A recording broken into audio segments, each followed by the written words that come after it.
नमस्ते दोस्तों, स्वागत है आप सभी का एक बार फिर से आपके अपने चैनल विवेकानंद स्टॉक्स में दिल से। अगर आप चैनल में नए हैं तो चैनल को सब्सक्राइब करें, साथ में ऑल नोटिफिकेशन बेल को क्लिक करना ना भूलें ताकि कोई अपडेट आपसे मिस ना हो सके।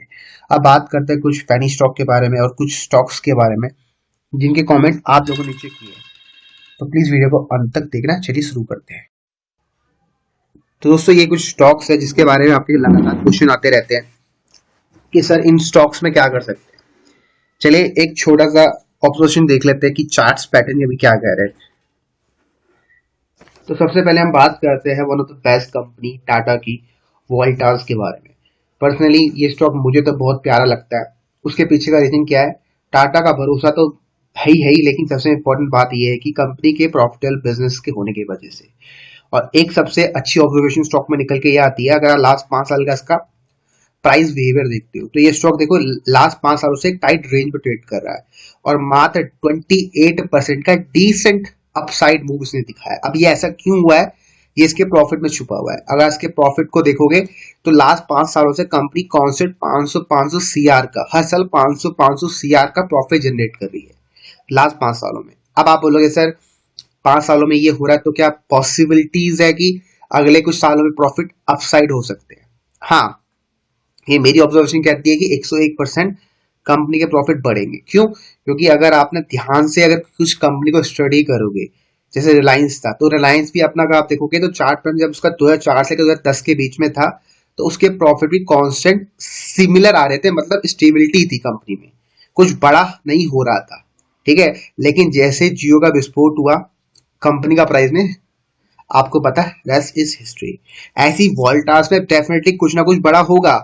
ठीक है, तो ये लास्ट 5 सालों से कुछ ना कुछ बड़ा प्लान कर रहे हैं। अब वो किसके ऊपर प्लान कर रहे हैं वो आपको बहुत जल्द दिखेगा। ये मेरी ऑब्जर्वेशन कहती है, मेरी स्टडी कहती है। ठीक है, वो शायद मैं आपको अभी वर्डों में नहीं बता सकूं कि क्या कर रहे हैं अंदर, तो मुझे भी नहीं पता है, लेकिन प्राइस में, प्रॉफिट में वो रिफ्लेक्ट होता है अगर आप चीजों को स्टडी करोगे। तो ये स्टॉक यहाँ से 800 रुपए दिख रहा है आपको, बहुत जल्द 2.5 से 3 हजार में दिख सकता है। तो नजरों में रखो, बहुत अच्छा पोटेंशियल है वोल्टास में। मेरे हिसाब से one of the best candidate है जो आपको बाय करना चाहिए इस करेक्शन में। ठीक है, करेक्शन का मतलब ये नहीं, देखो मार्केट तो ओवरऑल सही चल रही है लेकिन ये स्टॉक गिर रहा है, तो इसलिए मैं कह रहा हूँ नजरों में रखो वोल्टास को। ठीक है, अगला जो स्टॉक है बर्जर पेंट। ठीक है, एनएससी का स्टॉक है, 570 के आसपास ट्रेड कर रहा है और ये स्टॉक के बारे में आपके क्वेश्चन आते हैं। तो for the long term stock अच्छा है, नो डाउट अच्छा है। अभी स्टॉक में थोड़ी बहुत गिरावट आपको देखने को मिल रही है, लेकिन बहुत जल्द ये गिरावट आपको ऊपर की तरफ जाते हुए दिखेगी, मतलब खत्म होते हुए दिखेगी। तो एशियन पेंट को भी चाहो तो आप स्टडी पर्पज से ऐड कर सकते हो। अगर आपके पास है for the long term stock अच्छा, नो डाउट आप स्टॉक को बाय करो। ठीक है, कोई दिक्कत वाली बात मुझे नजर नहीं आती है अभी। ठीक है, अब बात करते हैं ऑरबिंदो फार्मा। तो औरो फार्मा आप लोग देख सकते हो अभी। ठीक है, और डेफिनेटली एक बूम अभी करेक्शन जो आई थी, ये आपके है ये मेडिकल स्टॉक्स में, या फिर बोल सकते हो जो फार्मास्यूटिकल स्टॉक्स है, ये स्टॉक बहुत जल्द आपको रिकवरी दिखाएंगे अब। ठीक है, बहुत जल्द दिखाएंगे क्योंकि जितनी बड़ी करेक्शन इसमें होनी थी, मतलब हो चुकी है हेल्थी करेक्शन। अब ये स्टॉक एक नए मूवमेंट के लिए रेडी है, लेकिन ध्यान सुनना, जिस हिसाब का चार्ट बिहेवियर बनना, पैटर्न बन रहा है, अगर ये अपना ऑल टाइम लो तोड़ता है, ये दिख रहा है आपको लास्ट वीक, तो स्टॉक को आप प्लीज बेच के चलना। फिर स्टॉक का अगला सपोर्ट है 100 रुपी, वहां पर स्टॉक को आप बाय करना। अगर ये लास्ट स्विंग तोड़ता है, ये वाला ये दिख रहा है आपको लास्ट स्विंग, जो ये लो दिख रहा है 2020 का जो लो है। ठीक है, जो नहीं तोड़ना चाहिए मेरे हिसाब से। ठीक है, जो नहीं तोड़ना चाहिए स्टॉक को, अगर तोड़ता है तो प्लीज, है ना, प्रॉफिट बुकिंग या फिर यहाँ पर लॉस कट कर लेना। फिर स्टॉक आपको 200 रुपए के प्राइस में मिल जाएगा, वहां बाय करना 180, 120 या 130 के आसपास। ठीक है, अगला जो स्टॉक है रिलैक्सो और आपका मॉर्फिन लैब। इसके बारे में किसी ने पूछा, मास्टर कॉप के बारे में पूछा। तो मॉर्फिन लैब तो देखो मैं आपको पहले बोल चुका हूँ, जब प्राइस यहाँ ट्रेड कर रहा था मैं क्या बोलता था, प्रॉफिट बुकिंग कर लो, प्रॉफिट बुकिंग कर लो। ठीक है, 100 रुपए के मेरे टारगेट थे, लेकिन आपको हमेशा मैं कहता था कि एक बार तो प्रॉफिट बुकिंग स्टॉक में कर लो, क्योंकि स्टॉक दोबारा नीचे आएगा और स्टॉक ने एक अच्छा डिप मारा, डिप मारने के बाद ऊपर जा रहा है, तो डेफिनेटली यहाँ पर एक हेल्दी करेक्शन हो चुकी है। अब दोबारा से स्टॉक ऊपर जाने के रेडी है, लेकिन अगर आप चाहो तो बिलो 23 का स्टॉप लॉस लगा लो, बिलो 23 का स्टॉप लॉस लगा लो अगर आपको लगाना है, या अगर आपके पास स्टॉक है। ठीक है, अब बढ़ते हैं हमारे अगले स्टॉक की तरफ, जिसका नाम है Relaxo. I think for the long term stock अच्छा है, आप स्टॉक को बाय कर सकते हो। फॉर शॉर्ट टर्म गेन के लिए मेरे हिसाब से देखो, अगर शॉर्ट टर्म के लिए बाय कर रहे हो तो उसमें आप प्लीज पैटर्न ढूंढो। ठीक है, ऐसे नहीं कि आप किसी स्टॉक में शॉर्ट टर्म गेन के लिए एंट्री कर लो, नहीं।